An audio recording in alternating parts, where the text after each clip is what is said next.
Good morning, everybody, and welcome to our webinar this morning on building trusting relationship with our clients. And I am joined by the wonderful and incredible Dr. Suzanne Zeedyk. Have I pronounced your surname correctly? It's good enough. Okay, close enough. Apologies to everybody for the slow start this morning, but I had a few technical difficulties, which is kind of ironic given that this is the final webinar in a series of 14. It's the first one that actually had technical problems, but we are up and running at the moment. So before I hand over to Suzanne, I want to do a very quick overview of what these webinars are all about, and then we'll get into the main discussion this morning. So you should all be able to see my screen. Perfect. So as I mentioned, here's our webinar this morning, and I'll be handing over in a moment to get into the main topic with Suzanne. Quick reminder that this is one webinar in a series of webinars that we are running since lockdown began, ranging on all sorts of topics around self-care for frontline workers, motivational interviewing, supporting resilience, abuse, self-harm, gambling and homelessness, a whole range of topics. Most of the webinars have been recorded and they're available to watch back on our website in the archives, as will this webinar. And so after this, you will receive a PowerPoint presentation from Suzanne, but I'll also send you the link where you can watch these back. So if you see topics that you think are interesting, please feel free to follow up and watch back the webinar presentations. And finally, before I hand over, I'd just like to remind people that as an organization, Fianza has changed our membership structures in the last year. Previously, to be a member, you had to be a homeless service operating at a national level. That has now changed. You can be operating at a local or regional level, and you don't necessarily have to be a homeless service anymore. This is part of our broader collective in ending homelessness in Europe, whereby we have cities, regional authorities, ministries, national level agencies, think tanks, foundations are now joining our membership and as part of the wider stakeholder engagement to prevent and end homelessness in Europe.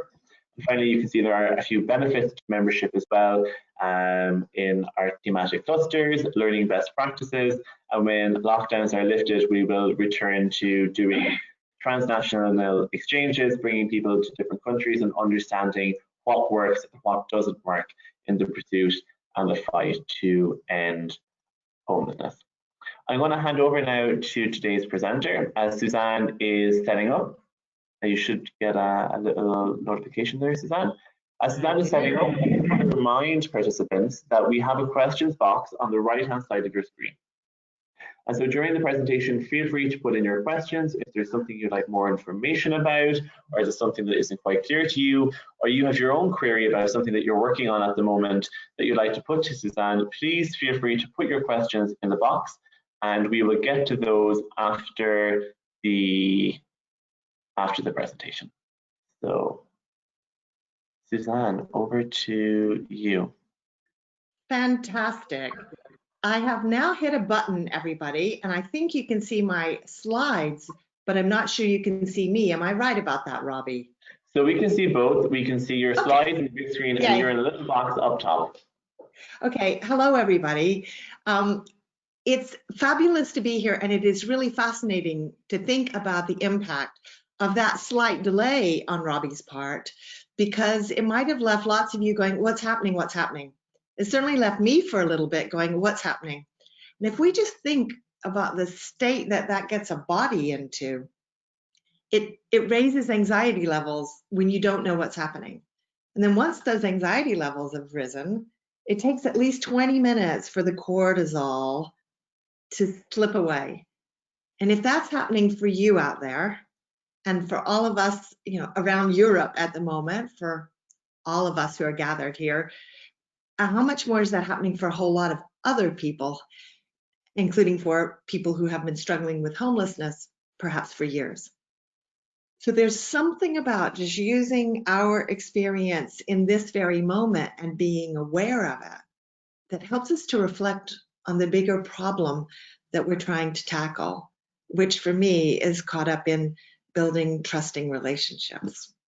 Now, Robbie, will you keep me to time and just let me know when, so I'm just going to talk and I've got some slides, and Robbie, if you will keep me to time, it'll help me to know when to start to wind down. And then I can just pay attention to, on faith, knowing that all of you are out there.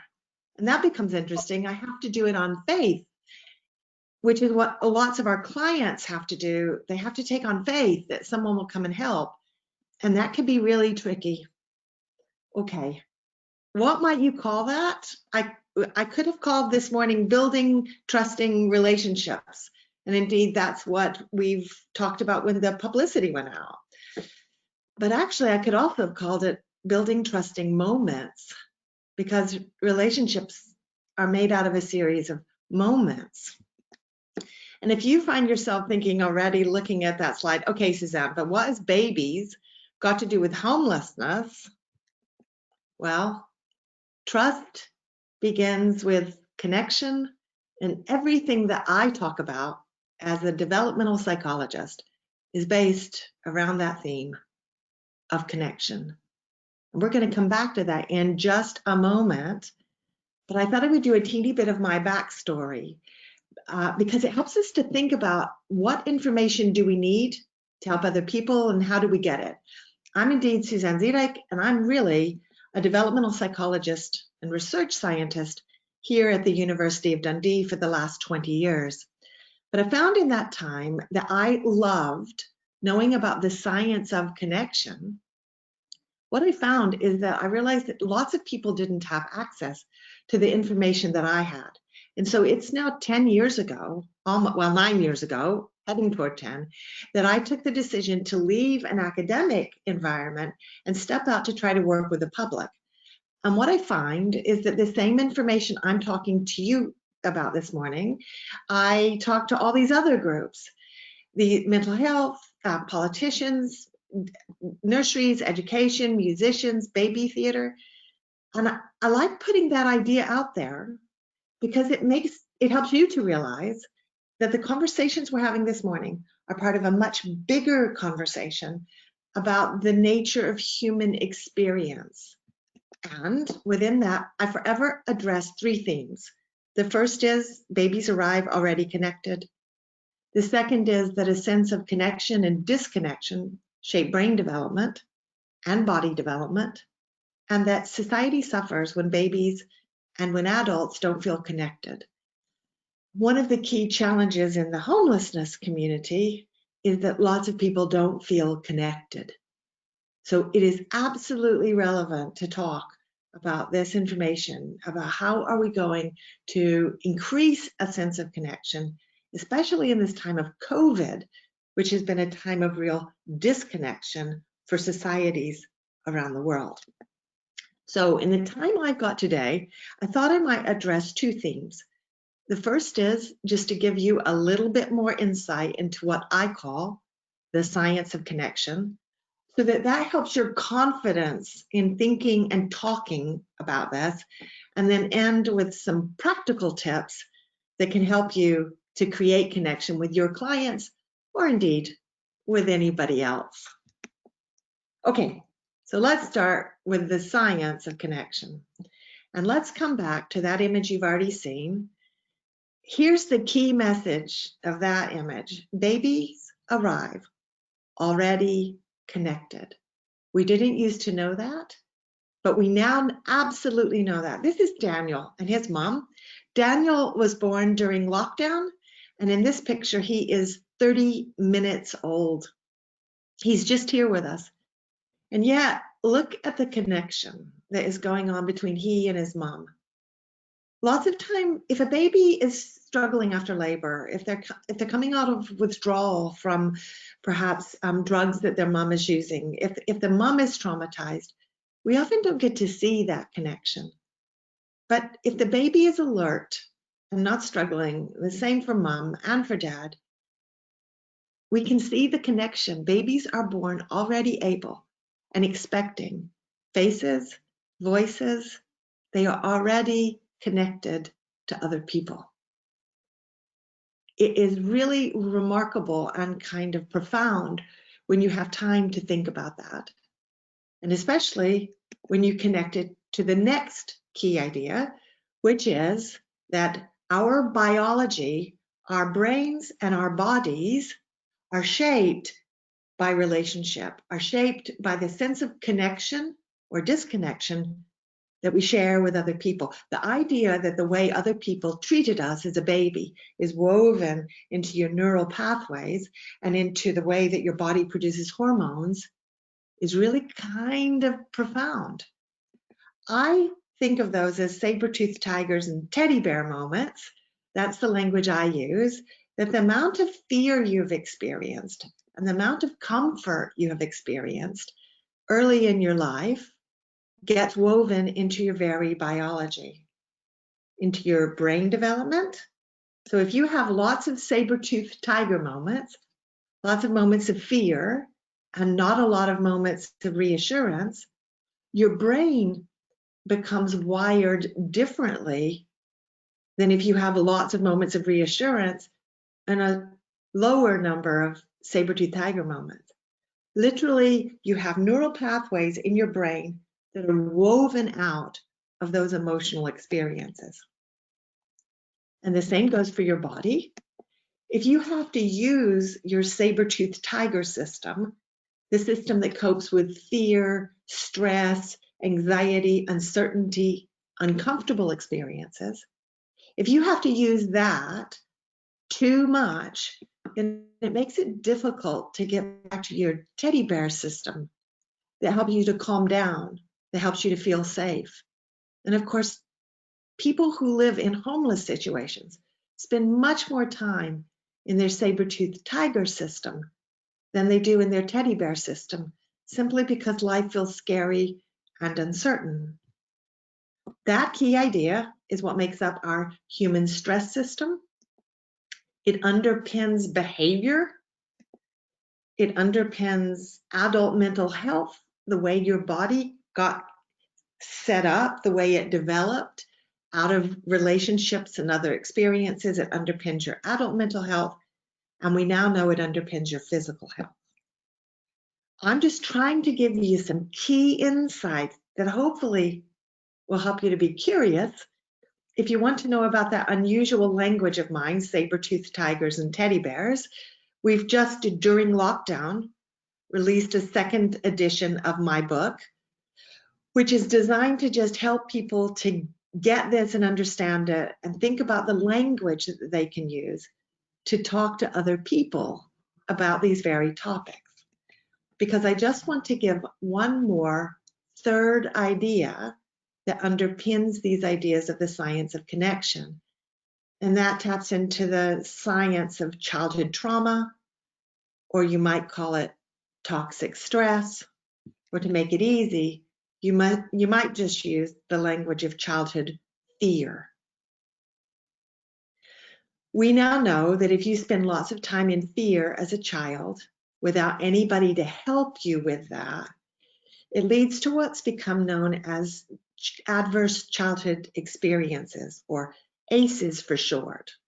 And there's a big body of science which has looked at the impact of events like this in childhood: emotional abuse, physical abuse, sexual abuse, a parent who's using drugs, a parent who's in prison, especially these 10 things, but also these are just the core ACEs.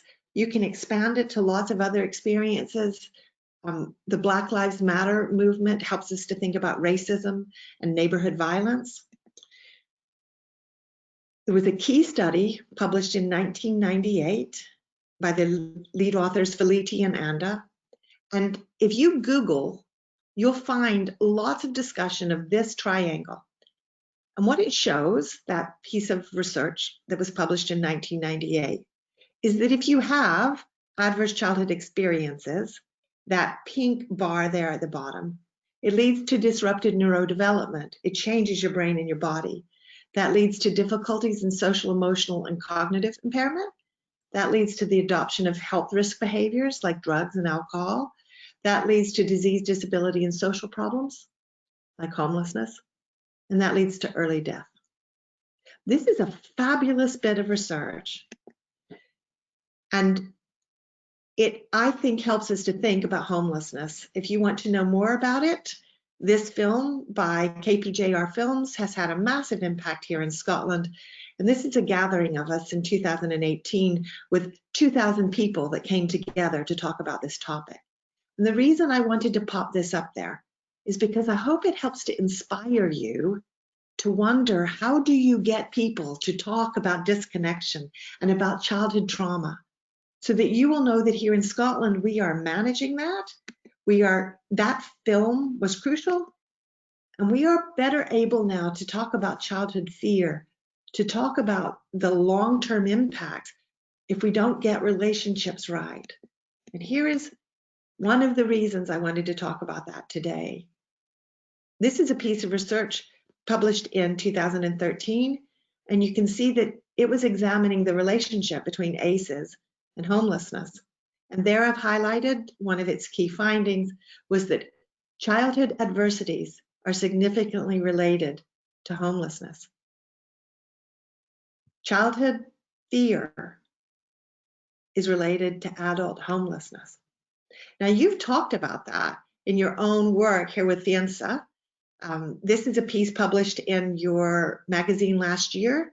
There's growing evidence to suggest that adversity experienced in childhood can lead to vulnerability in adult by impacting on health and life chances and contributing to adverse housing outcomes. That means to more fear and more disconnection. And it's why I was delighted this morning, amongst the news reports this morning on my radio, is the announcement that the UK government has announced more money to help with rough sleeper accommodation. Here in the UK, rough sleepers have been given accommodation so they're not having to sleep on the streets during lockdown. And there has been a lot of worry about what will happen as we start to come out of lockdown. This is a delightful bit of news, which helps us to start to think about how can we craft relationships during this time? And how can we think about it that way, rather than just thinking about it as a time of keeping people off the streets?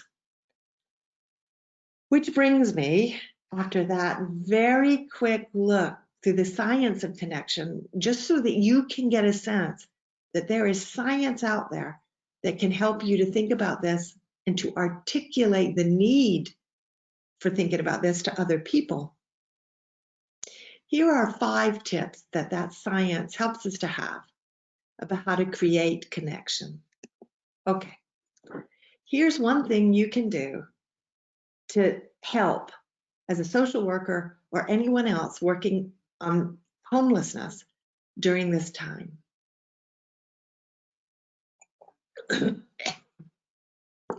You can smile. The thing is, smiling doesn't sound like very much, but there's science that helps us to understand the power simply of smiling.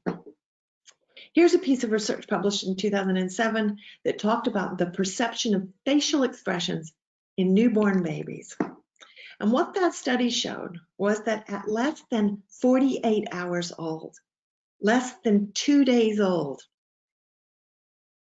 babies can tell the difference between different facial expressions.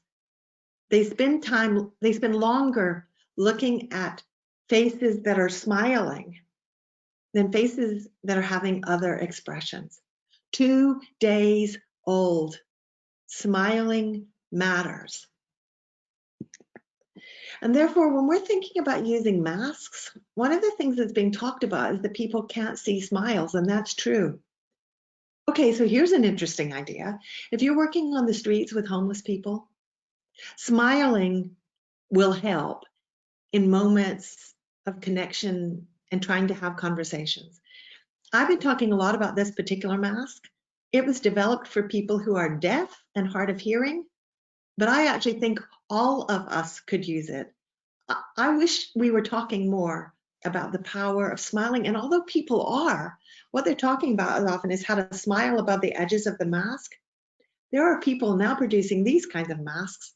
Here's one article that talks about it, but you can see that what it's talking about is the deaf. I actually think it helps all of us. And if we knew how wired we were for connection, that babies come into the world already able to read facial expressions, maybe we would take this kind of mask more seriously. Okay, here's a second of 5 things you can do. You can simply use a person's name. Very often in traditional times, maybe we'll change after lockdown. Maybe we will really approach homelessness differently. But this height difference that we've often seen between someone standing up and someone sitting on the street often cuts out any conversation and certainly cuts out more personal conversations. And yet, if we can just include a person's name in the conversations we are having, it helps their biological function. It helps their brain function. It changes the way they can be in the world. Here's a piece of research that talks about what happens when you hear your own name. And what it was able to show is that hearing your own name sparks different brain functioning. And here's a piece that translated that in talking about the impact on students. Okay, so here's an excerpt from that. Our brains involuntarily respond to the sound of our names, even when we're in a state where we're unable to respond or act on anything else. And here's what they mean: that the sound of our own name is powerful enough to activate our brains when we're in a vegetative state, when we're in a coma. So if when you're in a coma, your brain is still activated by the sound of your own name, imagine what happens when those names are used to encourage and stimulate and support anyone's development, not just as students, but someone who often does not hear their own name spoken. So if you think about how to use a person's name so that they hear themselves represented in your speech, it's a very simple way to build connection and to help their brain and their body feel more grounded in the moment. So here's a third one that relates to that. Just be aware of their stress levels. Ask yourself, are they in their saber-toothed tiger system at the moment? And then do whatever you can to help them to get back into their teddy bear system. The teddy bear system says safety to the body. And this morning, while I didn't know what was happening and I hadn't heard from Robbie and my computer wasn't talking to me, I breathed out very slowly to keep down the saber-toothed tiger hormone of cortisol. I just breathed out. So breathing loudly can help to spark some of that in other people. If you find your way back into your teddy bear system, it will help other people to do the same. That brings me to a fourth idea. Do your best to be steady and patient. You are working with people who are very likely to have experienced ACEs, all of these kinds of experiences in their childhood. And what that means is that their ability to trust other people has become fragile. That's why they are often in a stressed saber-toothed tiger state. So if you remember that their trust is fragile, the more patient you can be and the more steady you can be, the more likely they are to be able to tap into the trust that they do have. And yesterday, when I was putting together these slides, this was one of the tweets that you have sent out, which helps us to think about how this problem of returning to the streets, returning to saber-toothed tiger moments, I was going to speak to that, and yet I am delighted that now I can talk about the story I've already highlighted, that more money has been found, at least in the UK, to help people to stay off the streets. Of course, that will not necessarily be the case in all countries. So if we think of this as what has happened is that people who are on the streets are victims of childhood trauma. They're people who've experienced fear in their childhood. And if we can remember that, perhaps that will help to inspire us to really address this problem that these are grown-up, scared children. And finally, one more practical thing you can do is to name emotions. So if you can wonder what the people you're working with feel, now that looks like a fist. It's not a fist. It's the upstairs and downstairs brain, which some neuroscientists talk about. If you can name emotions, it helps the brain to function differently. So if we talk about the upstairs and downstairs brain, if you that curled over top part of the fingers is like the cortex, and if you undo your fingers underneath, you have the thumb. That's the limbic system in the brain. It deals lots with emotions. And what we now know is that if you simply label emotions, if you name them, it decreases the activity of that limbic system. So if you are scared, being able to name that you are scared, being able to hear someone else use the word scared or fearful or anxious or whatever word fits for you, naming it produces calming neurotransmitters that help the brain to calm down. And I think there's something remarkable in just knowing that naming emotions helps to calm them. If you want to know more about that, this is Dan Siegel. He talks a lot about name it to tame it. And one of the reasons I like to stress the science is because it can sound a bit, really? Homelessness? All the problems with homelessness? You want me to name emotions and smile and use names? Be kind, be patient, wonder about stress levels? Doing all of that helps, but it actually makes it hard for you. So I want to end on this, on one more tip. Do whatever you can to strengthen your self-care. Whatever you can do to take care of yourself is important. It's not a luxury. The stories that you hear of people sleeping on the streets, coping with homelessness, helping families, the short stories of childhood trauma that become part of that, those are hard stories to hear. They put a stress on your stress system. So paying attention to your self-care really, really matters. The more you are taking care of yourself, the more you can hear other people's hard stories, and then you can help them with the outcome of those stories. So in conclusion, I really mean it. Building trusting moments is at the heart of work with all human beings, including with those struggling with homelessness. And if you can think of it as moments rather than bigger relationships, just putting together a series of moments may help you to stay grounded in the moment. And I really appreciate your willingness to think about all of this science. It's great to be here. Thank you very much. Thank you, Robbie. Great, thank you very much, Suzanne. It was a really, really interesting presentation. I'm just going to take back the screen for a moment. Yay! Hello again. Great, thanks very much. And I think it was actually really interesting just to use the example of the 5 minutes before this morning throughout the presentation, because it really, made it a bit more practical and kind of gave people an insight into how these things actually work in practice, even if it's just quite a small example. I just want to remind people I know we have a few questions already, but to start putting your questions into the question box, and we'll put them to Suzanne. The name it to tame it is a line I love to use. Outside of Fianza, I'm also a coach, and I think that's something that is always very helpful, is to start naming the emotions that you're going through.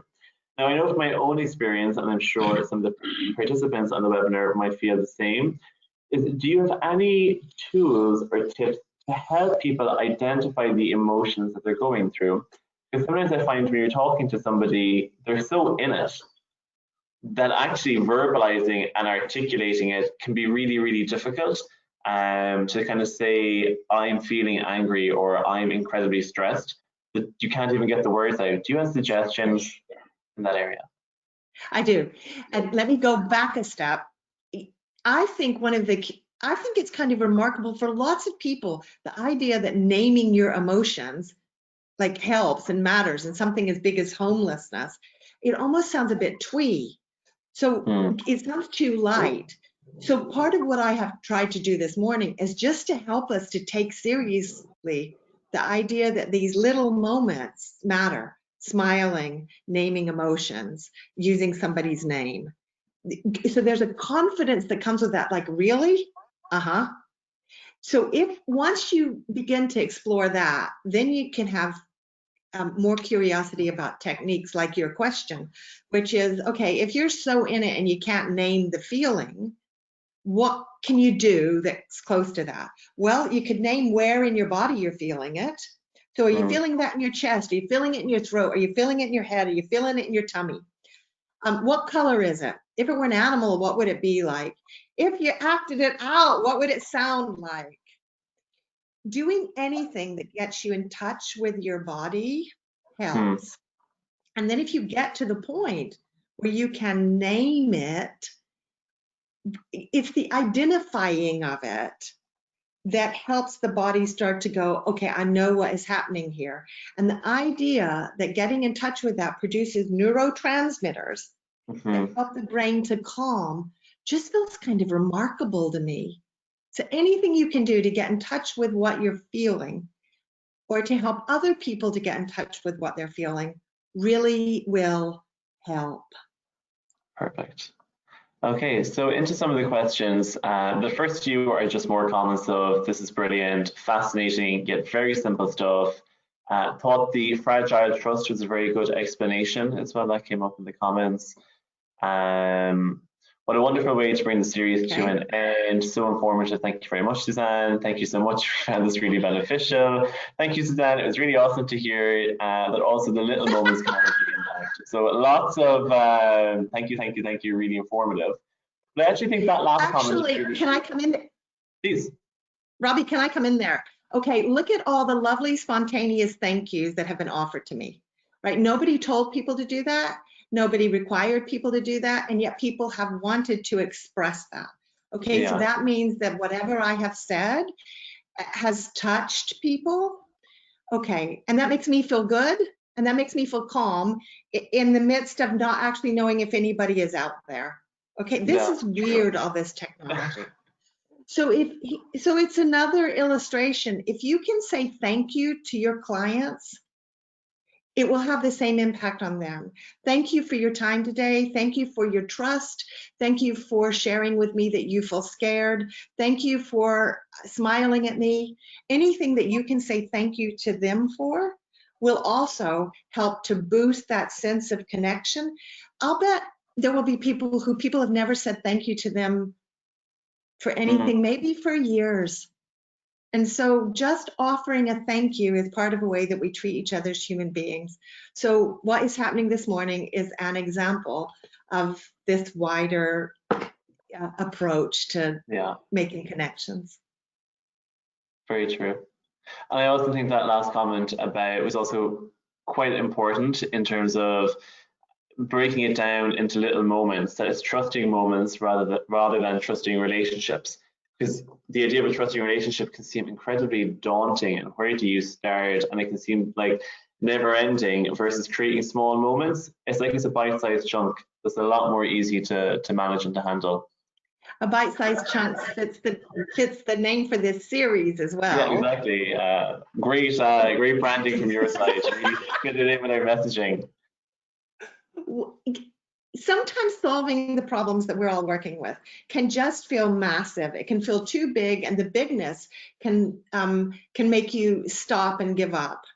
So, relationships are not crafted in one moment. They're crafted in little tiny moments. Solving homelessness is not an event.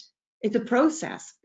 Yes. And so it's in little steps, and you stick with the walking, and there will be moments in which it doesn't move forward, it actually moves back. So if you can celebrate every moment of success, that actually becomes a part of self-care. Okay, this morning, we had this little success, and that helps you to have faith that you'll have another one. Whatever we can do to break down the overwhelmingness helps us actually in tackling the problems that our clients need us to be able to do. Yeah, absolutely. I have another comment. Caroline Springs talks about switching off the back brain, the emotional part, and switching on the front brain, the cognitive, through mindfulness techniques. Is that something that you've come across, you'd suggest? Absolutely. Mindfulness, in fact, there's a group of us that have been doing mindfulness every morning. One of us puts out a mindfulness, sort of exercise video for like that last 2 or 3 moments. And there's tons of people now in my wider Twitter community who are doing mindfulness who haven't done it before, right? And what mindfulness, the key thing I think it does is it helps you to develop the practice of not getting too attached to your thoughts or your feelings, because feelings feel very real. It feels like what is going on inside our body. So our raised cortisol levels, our saber-tooth tiger moment, maps onto reality, when really what has happened is that our brain has done its best to interpret what is happening and make sense. So a lot of emotions are made up in our heads, and it can be hard to step out of those. Thoughts are predictions about what will happen, and it can be hard to step out of those. And so mindfulness gives you the practice of not getting so attached to those, of putting a bit of space so that you can let them come and go.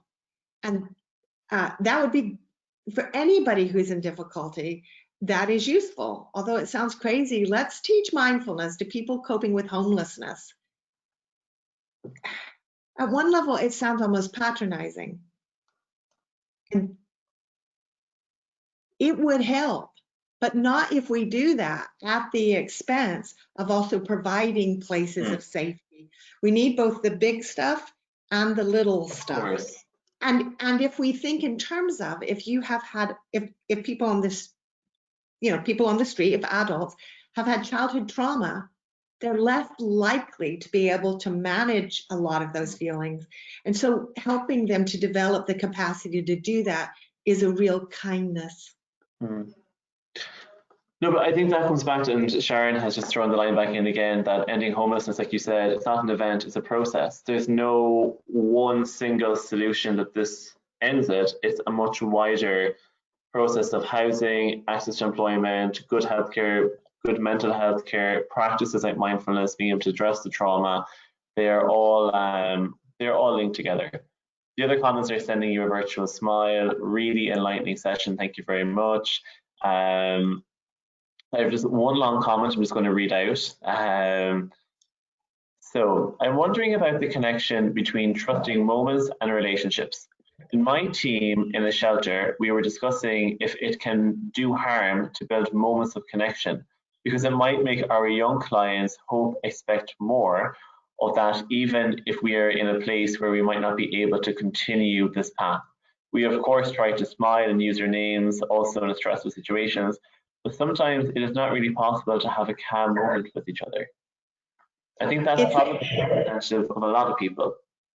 It's a great question, and if it doesn't sound too crazy, it's like that poem, is it better to have loved and lost, or never to have loved at all? And I understand that I absolutely get that this is an important and big question to which I don't have the answer, but I want to encourage everyone to have their own answer. And I would put it this way: is it better to have lived or to live knowing that all of life is disappointing and there is no connection and there's no reason for having any even moments of connection and joy and relief and stress, because you can't have that all the time? Is it better to live in disappointment all the time, or is it better to help people to cope with disappointment? And they're a really big question. If we tell people that they can't have moments of connection at all because they can't have them all the time,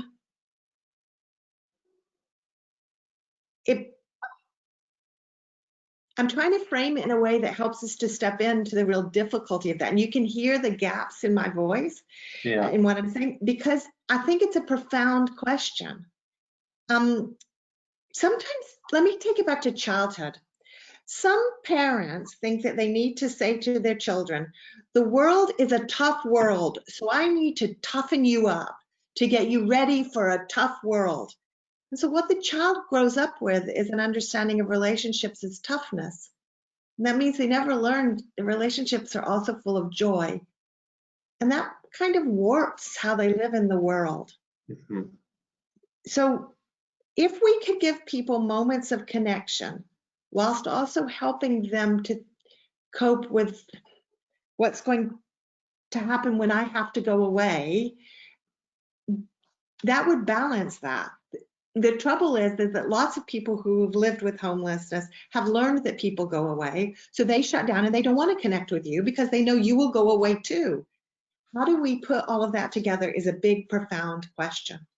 But it comes down to, is it better to have lived and lost, loved and lost, than never to have loved at all? Is that, that's a long answer, Robbie. But well, it was a long question, to be fair. No, but I think you raised a really interesting point, and part of this as well is that there isn't a single answer, and particularly for homeless services that are operating in quite difficult situations, particularly right now, there is no black and white yes or no answer to these questions. And in fact, there isn't. And in fact, if I wind that up just a bit, if you start to build a relationship successfully, mm-hmm. so that someone starts to trust you, especially if they've had lots of experiences of disappointment and loss, when they start to trust you and they start to like you and they start to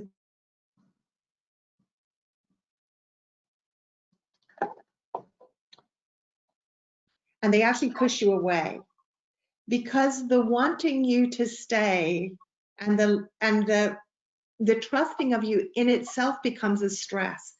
So if there is a possibility for long-term relationship, you should expect a point in which the person will start to push you away and it will become really rocky, mm-hmm. because actually that's a sign that they are coming, that they are coming to trust you. And so that's why when I said being patient and steady, you need to be patient and steady through the moments that are not smooth. And actually this is quite a good sign you are coming through your, through some of those barriers and trust. And if you're going to have to leave, if you can talk about the leaving, that will be easier than pretending that it isn't happening. Perfect. Are you still there? I am still here. Can you hear me? Yeah, I can hear you perfectly, but your screen has just dropped out. But the person actually asked a question just responded to say thanks a lot. So I think you've definitely answered. Oh, you're back. So you definitely answered the question.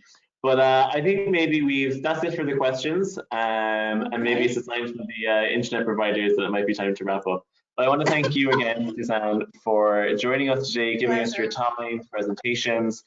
And as I said, this has been recorded, so we'll send out a recording of the webinar to everybody and to you. And we'll also give you access to Suzanne's presentation. So thanks again. Bye, everybody. Thank you for being here. And I hope everyone has a lovely day.